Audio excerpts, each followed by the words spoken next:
Most men think they're kind, but kindness with strings is manipulation. And I know that hurts to hear because I lived it for years without realizing. I didn't give out of love. I gave out of fear.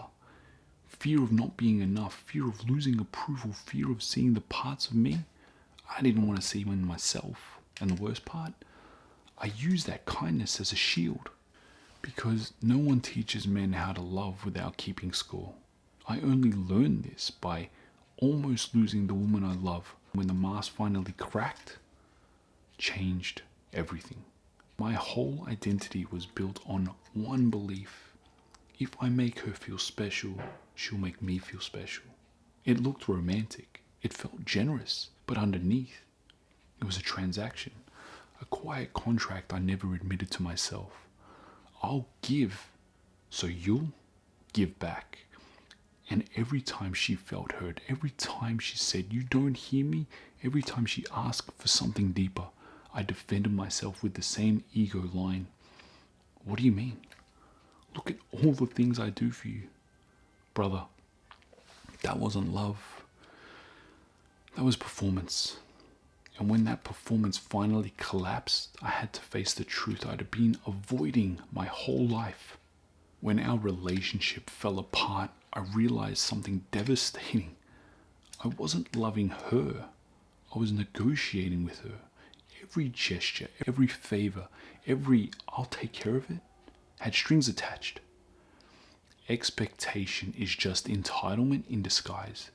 And when she said, "You always throw everything you do back at me," I panicked. Because she was right. My kindness had conditions, not out of malice, but because I didn't know how to give without keeping score.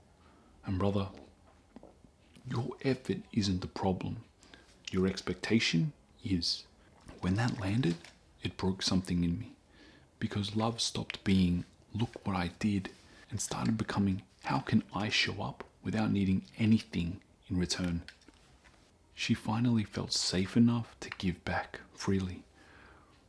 Reciprocation born from presence, not pressure. This is the part most men never learn. You cannot be present with her until you're willing to be present with yourself. Not the polite version of you, not the good man identity, the real you.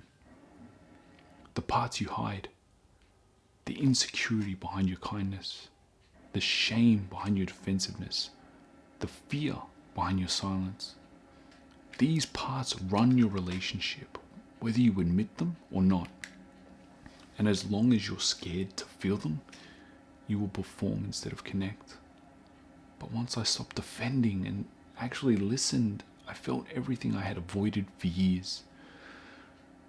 The guilt, the shame, the grief, the heartbreak of seeing the pain I caused because I refused to feel anything real.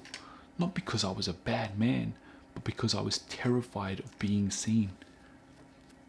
And here's the paradox. Once I finally felt my own truth, she could finally feel me. Not the man proving, not the man negotiating, but the man underneath the mask.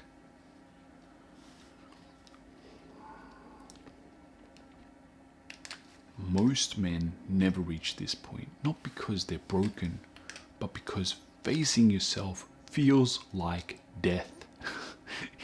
It's easier to be the victim, be the good guy, keep score, say, "Look at how much I try," mask it with calm or hide behind effort. But none of that creates connection. Connection comes from a man who feels the truth in his own chest, even when it stings. Gives without expectation, listens without defending, and shows up without the scoreboard. That's the moment she finally relaxes. That's when she leans in. That's when she feels safe. Not because you're perfect, but because you're real. So if any of this feels like you, don't shame yourself. Every man performs at some point. Every man keeps score at some point. But now you see it and you have a choice. Keep calling it kindness or admit the strings and cut them. Because real love is giving without expectation. Real presence is listening without defending. That's truth over performance. That's what Cain Citadel is. And if you're ready to stop negotiating love and actually start showing up, you'll finally become a man she can feel.